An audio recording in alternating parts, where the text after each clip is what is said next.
उन लड़कों ने मुझे बहुत ज्यादा पैसे दिए और एक रात के लिए ले गए। जब पांचों लड़कों ने मेरे जिस्म से अपनी हवस पूरी कर ली तो अचानक उनका छठा दोस्त भी आ गया। मगर वो जैसे ही कमरे में अंदर आया तो उसकी चीखें निकल गईं, क्योंकि हालात इंसान को वह सब करने पर मजबूर कर देते हैं जिसके बारे में उसने कभी सोचा भी नहीं होता, या यूं कहें कि कभी कभी ज़रूरत से ज़्यादा ख्वाहिशें इंसान को ख़त्म कर देती है। और मैं भी ना कभी पूरी होने वाली ख्वाहिशों के सफ़र पर निकल पड़ी थी। मैं रात 12 बजे से उस छोटे से कमरे में बिस्तर पर पड़ी हुई थी और एक के बाद एक दूसरे लड़कों ने मुझे नोच डाला था। दर्द अपनी इंतहा पर था, लेकिन यह सब कुछ मैंने अपनी मर्जी से अपनाया था। ना ही मुझे अपने कपड़ों का होश था और ना ही जिस्म में उठने वाली दर्द भरी लहर का। दो ही लड़कों ने मेरा हाल ऐसा कर दिया था कि मेरा सारा तन जख्मी हो गया था। सोचकर ही मेरी आत्मा कांप रही थी कि और भी 3 लड़के मेरे साथ अपनी हवस पूरी करने आने वाले हैं और मुझे पूरी खुशी से उन्हें वक्त देना है। मैंने कभी सोचा भी नहीं था कि मेरी जिंदगी की कोई रात ऐसी भी होगी। यह सब मैं एक भारी कीमत के एवज कर रही थी, इसीलिए पीछे हटने का कोई सवाल ही नहीं था। मेरी जिम्मेदारियां और मेरे घर वालों की ख्वाहिशें मुझे उस रास्ते पर ले आई थीं जहां मैंने एक ही रात में 5 लड़कों के साथ रात गुजारने की हामी भर ली थी। आम हालात में तो किसी लड़की के लिए ऐसा सोचना भी मुमकिन नहीं, लेकिन मैं जिस जगह खडेड़ी थी वहां मुझे यह फैसला करने में ज्यादा वक्त नहीं लगा था। वह सब सेहतमंद और तंदुरुस्त नौजवान थे जिनकी ताकत के आगे मैं कुछ भी नहीं थी। बिस्तर तक आने वाले दोनों नौजवानों ने लम्हों में मुझ पर काबू पाकर मुझे पूरी तरह अपनी हवस का निशाना बना लिया था। यह पहली दफा था जब मुझे किसी मर्द ने छुआ था। दूसरे लड़के के निकलते ही तीसरा लड़का भी कमरे के अंदर चला आया। मैंने एक गहरी सांस बाहर निकाली। मैं थोड़ा वक्त चाहती थी, लेकिन वह कहने लगा कि इतना वक्त नहीं है मेरे पास। बाहर उसके और भी दोस्त इंतजार में बैठे हैं। उसकी बात सुनकर मेरी आंखों से आंसू बह निकले। वह फौरन ही मेरे पास चला आया और मेरे आंसुओं को नजरअंदाज करता अपनी सिद्धतें मुझ पर बिखेरने लगा। मेरे तन में बर्दाश्त की शक्ति खत्म हो रही थी। मैं बार बार उसे खुद से दूर करने की कोशिश करती, लेकिन वह उतना ही मुझ पर हावी होने लगा। ऐसा लग रहा था जैसे उसे इस खेल में मजा आ रहा हो। मेरे धक्का देने पर वह पहले से भी ज्यादा जोश में मेरे करीब आता, इसलिए अब मैं उसे रोकने की गलती नहीं कर रही थी और खामोशी से खुद पर गुजरने वाली इस कयामत को बर्दाश्त कर रही थी। 1.5 घंटे तक वह अपनी प्यास बुझाता रहा और जाते जाते उसने अपने दांतों के निशान मेरी गर्दन पर छोड़ दिए और कहने लगा कि अगर इसे दोबारा मौका मिला तो वह मेरे साथ दोबारा वक्त जरूर गुजारने आएगा। उसके जाने के बाद मैंने एक निगाह अपने तन पर डाली तो मैं कांप गई। जिस्म का कोई हिस्सा ऐसा नहीं था जहां जख्म मौजूद ना हो। तीसरे नौजवान ने तो हद से ज्यादा मुझ पर जख्म कर मुझे जख्मी कर दिया था। जगह जगह उसके दांतों के निशान पड़ चुके हैं। और फिर बचे उन 2 लड़कों ने भी 1-1 घंटा मुझे इसी तरह अपनी हवस का निशाना बनाए रखा। उन लोगों को मुझ पर जरा भी रहम नहीं आया था, और आता भी क्यों। उन्होंने एक बड़ी रकम के बदले मेरी एक रात खरीदी थी। वह तो अपना अपना हिस्सा वसूल कर रहे थे और यह एक रात मेरी जिंदगी की काली घनी रात बन गई थी। मेरा हाल ऐसा था कि मुझे कुछ होश ही नहीं रहा था। मैं खुद से करवट बदलने के काबिल भी नहीं रही थी। आहिस्ता आहिस्ता तकलीफ से मेरी आंखें बंद होने लगी थीं और तभी ही उन लड़कों ने मुझे बताया कि उनका एक छठा दोस्त भी आ गया है। मुझ में इतनी हिम्मत भी बाकी नहीं बची थी कि मैं उन्हें इनकार कर पाती या इस बात का विरोध कर सकती। जैसे ही छठा लड़का कमरे में दाखिल हुआ और मेरे बिस्तर के करीब आया तो मुझे देखकर उसकी चीखें निकल गई। उसकी चीखें क्यों निकली, वजह जानकर आपके भी रोंगटे खड़े हो जाएंगे। मेरा नाम मधु है और मेरी उम्र सिर्फ 22 साल थी। मैंने ग्रेजुएशन कर रखी थी, लेकिन आज के दौर में ग्रेजुएशन कुछ भी नहीं होती। लोग बीएड करके भी डिग्रियां हाथों में लिए सड़कों की धूल समेट रहे होते हैं। इस बात का सही तरीके से अंदाज मुझे उस वक्त हुआ जब मैं नौकरी की तलाश के लिए निकली। हर कंपनी के आगे नौजवानों की एक बड़ी सी लाइन लगी होती है जो अपनी बारी के इंतजार में थे। ऐसे में मुझ जैसी लड़की को नौकरी कहाँ मिल सकती थी, जिसके पास ना ही तजुर्बा था और ना ही कोई बड़ी डिग्री। मगर नौकरी ढूंढना मेरी सबसे बड़ी जरूरत बन चुकी था, क्योंकि बाबा के स्वर्गवास ने हमारी कमर तोड़ दी थी। बाबा घर में एक अकेले ही कमाने वाले थे और हम 3 बहनें बिन ब्याही घर में मौजूद थीं। मेरी बड़ी बहन पढ़ी लिखी नहीं थी, इसीलिए कमाने की जिम्मेदारी उसकी बजाय मेरे कंधों पर आ गई थी। मैं घर से बाहर निकली तो मेरे होश ठिकाने आ गए। मैं तो बाहर की दुनिया को बहुत आसान समझ रही थी, लेकिन अब मुझे समझ आया था कि बाबा कितने जतन करके हमारे लिए रोटी कमाते थे। मैं हमेशा ही बाबा से इस बात पर नाराज रहती थी कि वह हमारी ख्वाहिशें पूरी नहीं करते। मेरी नाराजगी पर बाबा का चेहरा हमेशा उतर जाता। वो बड़ी मोहब्बत से मुझे पुकार कर कहते, मधु बेटी, तू फिक्र ना कर, एक दिन तेरे भाग भी जाग उठेंगे। लेकिन मुझे वो दिन अपनी किस्मत में आता नजर ही नहीं आता था। और फिर बाबा नींद में ही ईश्वर को प्यारे हो गए, और जब हम पर सुबह यह बात खुली कि बाबा हमारे बीच नहीं रहे हैं, तब हमें इस बात का एहसास हुआ कि बाबा हमारे लिए कितने अहम थे। जब तक वह हमारे सरों पर मौजूद थे, कम से कम दुनिया की बुरी नज़रों और रोटी जैसी बुनियादी ज़रूरत से तो हम वंचित नहीं थे। बाबा के निधन के कुछ दिन बाद तक तो आस पड़ोस वालों और खानदान वालों ने हमारी मदद की, लेकिन आहिस्ता आहिस्ता सभी अपनी जिंदगियों में बिजी हो गए। आज के दौर में कौन किसी का पेट पाल सकता है। मजबूरन मुझे ही नौकरी की तलाश के लिए घर से निकलना पड़ा और मुझे समझ आ गया कि औरतों के लिए बाहर की दुनिया किस कदर मुश्किल है। किसी भी कंपनी में मुझे नौकरी नहीं मिली थी। हर कंपनी के बाहर हजार हजार नौजवान पहले ही खड़े होते। मैंने स्कूलों का रुख किया तो यह देखकर मेरी हालत खराब हो गई कि आधे दिन से भी ज्यादा काम करने के बदले सिर्फ 6,000 मिल रहे थे, जिसमें से घर के बिल में सारे रुपए चल जाते। इसमें भी हर स्कूल वाले मुझसे मेरा तजुर्बा पूछते और मेरा मुंह खाली रह जाता। बहुत तलाश करने के बावजूद भी कोई नौकरी ना मिली तो मेरी एक दोस्त के भाई के जरिए से मुझे एक पिज्जा हाउस में वेटर की नौकरी मिल गई। यह शहर के एक भीड़ भाड़ इलाके में बना हुआ पिज्जा हाउस था, जहां हर वक्त ही मर्दों की बहुत ही ज्यादा भीड़ रहती थी। काले रंग का फिटिंगदार पेट कोट मेरे हवाले कर दिया गया, जिस पर पिज्जा हाउस का नाम लिखा था, और मुझे अगले दिन से ही नौकरी पर बुला लिया गया। उस नौकरी के बड़े अजीब अजीब से काम थे जो मुझे पूरे करने थे। उन्हें एक मॉडर्न सी लड़की वेटर के नाम पर चाहिए थी, जिसके छोटे छोटे से बाल कंधों पर फैले हुए हो और वह बहुत सारा मेकअप करके डाइनिंग हॉल में खड़ी हो। मैं यूनिफॉर्म अपने बैग में डालकर वापस घर लौट आई थी। मैं अभी तक फैसला नहीं कर पाई थी कि मुझे यह नौकरी करनी है या नहीं, क्योंकि यह मेरे लिए एक बहुत ही मुश्किल काम था। बाबा की मौजूदगी में कभी बिना जरूरत घर से निकलने की नौबत भी पेश नहीं आई थी, और पिज्जा हाउस में तो इतने सारे मर्दों के बीच इतने तंग कपड़े पहनकर खड़े होना मेरे लिए एक बहुत ही घुटन भरा काम था। मगर भूख इंसान से सब कुछ करवा ही लेती है। मैं वहां से वापस घर आई तो मेरी माँ दरवाजे पर ही परेशान सी खड़ी थी। मुझे देखकर उनकी आंखों में आंसू आने लगे। मैंने माँ से कहा कि वह दरवाजे तक क्यों चली आई, तो माँ रोते हुए कहने लगी कि बेटा बिजली के मीटर वाले आए थे और उन्होंने हमारी बिजली काट दी है। माँ की बात सुनकर मेरा दिल धक से बैठ गया था। गर्मी जोरों पर थी और ऐसे में बगैर बिजली के गुजारा करना बहुत ही मुश्किल था। लेकिन पिछले 2 महीने से हम बिल नहीं चुका पाए थे और शायद इसीलिए हमारी बिजली काट दी गई थी। माँ के आंसू ने मेरे लिए फैसले को बहुत आसान कर दिया था। मैंने माँ को गले लगाया और उन्हें बताया कि मुझे एक अच्छी जगह नौकरी मिल गई है और कल से मुझे नौकरी पर जाना है। माँ ने मेरे सर पर हाथ रखकर कहा कि अब तुम ही मेरा बाजू हो और तुम्हें ही अपनी दोनों बहनों की शादियां करानी है। माँ ने एक भारी जिम्मेदारी मेरे कंधों पर डाल दी थी और मैं सोच रही थी कि मैं यह जिम्मेदारी कैसे निभाऊंगी, लेकिन मुझे ही यह फर्ज निभाना था। माँ पूछ रही थी कि मुझे नौकरी कहाँ मिली है, लेकिन मैं उन्हें नहीं बताना चाहती थी कि मुझे कहाँ नौकरी मिली है।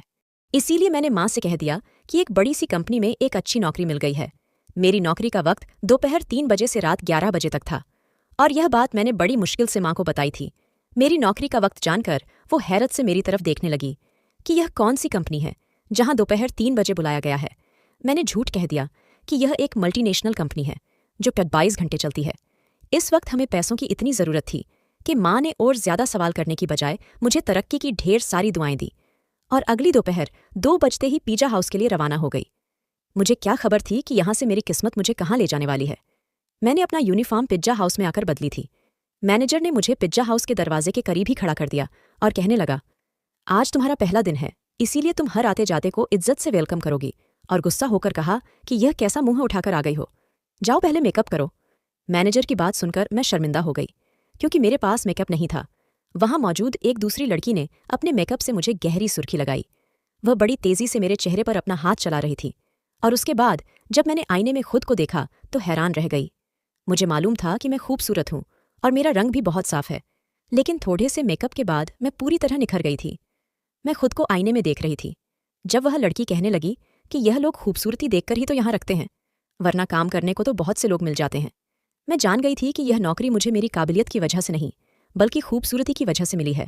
नौकरी का यह पहला दिन मेरे लिए बहुत ही भारी था। मैं 3 बजे से दरवाजे पर खड़ी आने जाने वाले मर्द और औरतों को वेलकम कर रही थी। यहाँ औरतों की तादाद कम ही आती थी, ज्यादातर मर्द ही आ रहे थे। रात गए तक मेरे पैरों में बहुत ज्यादा दर्द हो चुका था और अभी मुझे वापस बसों के धक्के खाते हुए घर भी पहुंचना था। 12 बजे के करीब मैं घर पहुंची थी। माँ मेरे इंतजार में जाग रही थी।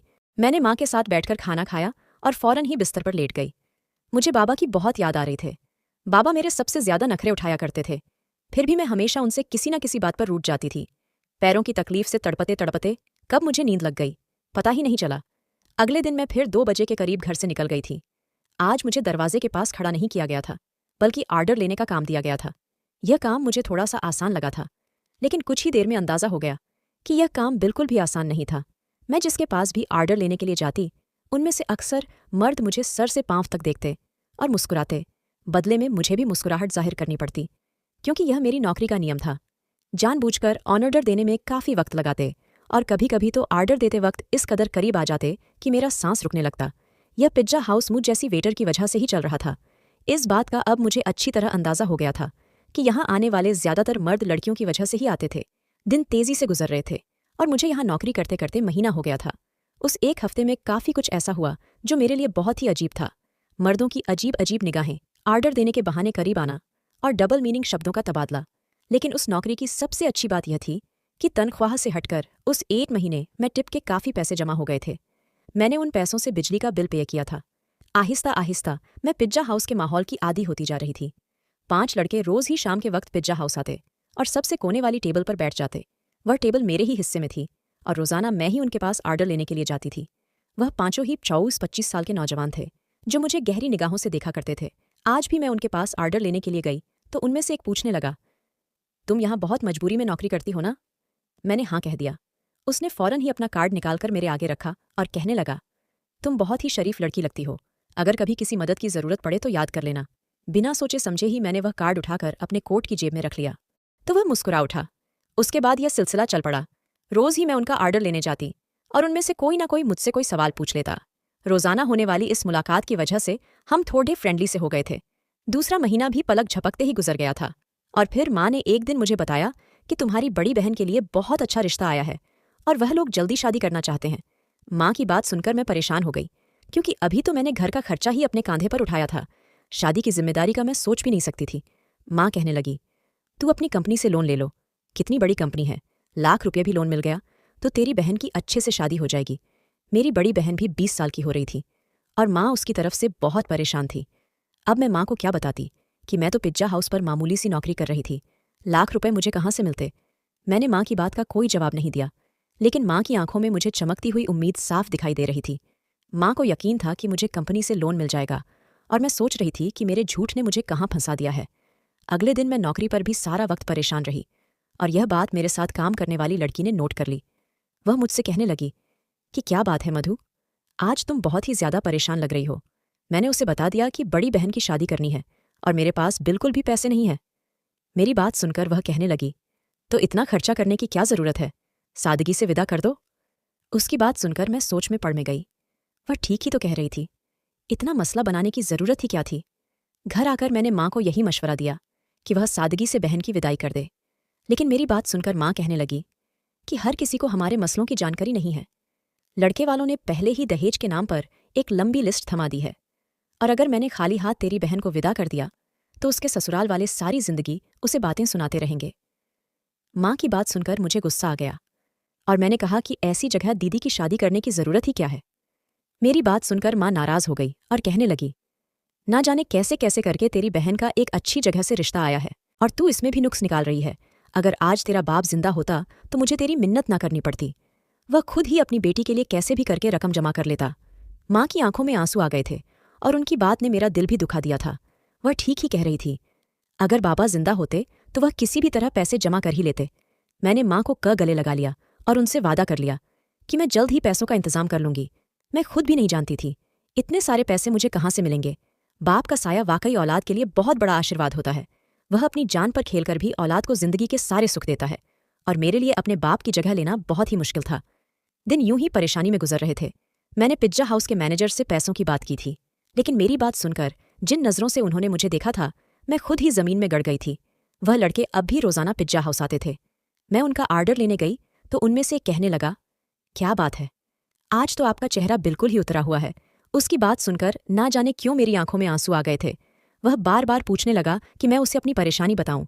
ना चाहते हुए भी मैंने उसे अपना मसला बता दिया था, क्योंकि मुझे भी किसी ऐसे इंसान की तलाश थी जिसके आगे मैं खुलकर अपना दर्द बयान कर सकूं। मेरी बात सुनकर उनके चेहरे पर मुस्कुराहट आ गई और वह कहने लगे कि इतनी छोटी सी बात के लिए आप इस कदर परेशान हैं। हमने आपको अपना कार्ड इसीलिए दिया था कि कोई भी परेशानी हो तो आप हमें याद कर ले। मैं हैरत से उनके चेहरे देखने लगी। मैं यह सोच भी नहीं सकती थी कि वह 5 अजनबी लड़के मुझे पैसे दे सकते हैं, लेकिन उन 5 ने फौरन ही मुझे लाख रुपयों की ऑफर कर दी। मैं उनकी तरफ देख रही थी। वह कहने लगे, 1 लाख रुपये देना उनके लिए कोई बड़ी बात नहीं है, लेकिन मुझे भी उनके कुछ काम आना होगा। उनकी बात सुनकर मैं ठिठक गई। उन लड़कों को मुझसे क्या काम हो सकता था, यह बात समझने में मुझे ज्यादा देर नहीं लगी थी। मैंने फौरन ही घबराकर कहा कि मैं एक शरीफ घराने से संबंध रखती हूँ और मैं कोई गलत काम नहीं कर सकती। वह हंसकर कहने लगे कि हमने सिर्फ पेशकश की है, कबूल करना ना या ना करना आपकी मर्जी है। लेकिन आज के दौर में 1 लाख आपको कोई भी नहीं देगा, चाहे वह आपका करीबी रिश्तेदार ही क्यों ना हो। बात तो उनकी भी बिल्कुल ठीक थी, लेकिन मैं अपनी इज्जत गिरवी रखकर ₹1,00,000 हासिल नहीं करना चाहती थी, इसलिए मैंने उन्हें साफ इनकार कर दिया। मैं हालात से पूरी तरह थक चुकी थी और ऐसे ही थकी हारी जब लौटकर घर आई तो मेरी माँ और बहन मेरे इंतजार में थी। माँ ने बताया कि दीदी के ससुराल वाले 1 महीने बाद ही शादी की बात कर रहे हैं और वह दीदी के साथ साथ छोटी को भी अपने छोटे बेटे के लिए लेना चाहते हैं। इसी तरह एक खर्चे में दोनों शादियां हो जाएंगी। छोटी के रिश्ते का सुनकर जहां मुझे खुशी हुई थी, वही 1 महीने का वक्त सुनकर मेरी जान निकल गई थी। पैसों का कोई इंतजाम ना हो सका था और माँ मुझसे उम्मीद बांधे बैठी थी। मैंने एक नज़र अपनी दीदी के चेहरे पर डाली, जहां बहुत समय बाद खुशी की रौनक नजर आ रही थी। मैं भी दीदी के ससुराल वालों से मिली थी। वह लोग वाकई बहुत अच्छे लोग थे, लेकिन आज के दौर में सादगी और बगैर दहेज के कौन दुल्हन विदा करवाता है, वह भी इसी समाज में रहने वाले थे। मैं अपनी बहनों की खुशी को हमेशा कायम देखना चाहती थी। मैंने माँ से कहा कि आप शादी की तारीख पक्की कर दे, पैसों का इंतजाम हो जाएगा। मेरी बात सुनकर तो घर में खुशी की लहर दौड़ गई थी, मगर वह लोग इस बात से बेखबर थे कि ये खुशी उन्हें मेरी आबरू की बर्बादी के बदले हासिल होने वाली थी। अगले दिन मैंने उन 5 लड़कों से हामी भर ली। वो मुस्कुराकर कहने लगे कि हम जानते थे कि आप जरूर मान जाएंगी। उन 5 ने एक रात के लिए मुझे अपने साथ ले जाने की बात की थी। मैंने माँ को बता दिया कि साल के आखिर की वजह से कंपनी में काम बहुत ज्यादा है और मुझे एक रात कंपनी में ही गुजारना होगी। कंपनी ने मेरा लोन मंजूर कर लिया है, इसीलिए मैं उनकी बात मानने में मजबूर हूँ। लोन पास होने की बात सुनकर माँ इस कदर खुश हो गई कि उन्होंने मुझे रात रुकने की इजाज़त भी दे दी और मैं पिज्जा हाउस से छुट्टी होने के बाद उन 5 लड़कों के साथ चली गई। उन 5 ने मुझे अपनी दरिंदगी का निशाना बना डाला और जब छठा लड़का अंदर आया तो मुझे देखकर उसकी चीखें निकल गई, क्योंकि पूरा बिस्तर खून में भीगा पड़ा था और मैं अपनी जिंदगी की शायद आखिरी सांसें ले रही थी। उसने तुरंत ही मुझे अपने बाजुओं में उठाया और गाड़ी में डालकर एक छोटे से अस्पताल में ले आया, जहां शायद उसका कोई जानने वाला ही डॉक्टर था। कई घंटे आईसीयू में रहने के बाद मेरी हालत कुछ बेहतर हुई, लेकिन मेरा जख्मी तन मेरी बर्बादी की गवाही दे रहा था। वह लड़का उन 5 का ही दोस्त था, लेकिन उसके अंदर इंसानियत अभी बाकी थी और उसे मुझ पर रहम आ गया था, वरना शायद मैं उसी बिस्तर पर दम तोड़ जाती। मैंने माँ को फ़ोन करके बता दिया था कि मेरी कंपनी से छुट्टी नहीं हुई है। उस लड़के ने अस्पताल का सारा खर्चा खुद उठाया था और उसके दोस्तों से वो ₹1,00,000 लेकर मुझे दिए थे। वह 5 बहुत ही अमीर कारोबारी लोगों के बेटे थे, जो चाहते तो बगैर मुझे बर्बाद किए भी मेरी मदद कर सकते थे। मेरे ठीक होने पर मुझे अस्पताल से छुट्टी मिल गई थी और रकम भी मेरे हाथ आ गई थी, लेकिन अब कुछ भी पहले जैसे नहीं रहा था। उस लड़के ने मुझे अपनी फैक्ट्री में नौकरी की ऑफर दी थी और यकीन दिलाया था कि मैं वहां इज्जत से नौकरी कर सकूंगी। आज मेरी दोनों बहनों की शादी हो गई और मैं उस लड़के की फैक्ट्री में नौकरी कर रही थी। एक बात मैं अच्छी तरह जान गई थी कि आज के इस दौर में बगैर किसी मतलब के मदद करने वाले लोगों की गिनती ना होने के बराबर है। हमेशा नौकरी करने वाली लड़कियों को इज्जत की नज़र से देखें, क्योंकि वह बहुत ही मजबूरी की हालत में अपने घरों से निकलती है, चाहे फिर वह तंग कपड़े पहनकर किसी पिज्जा हाउस के दरवाजे पर ही क्यों न खड़ी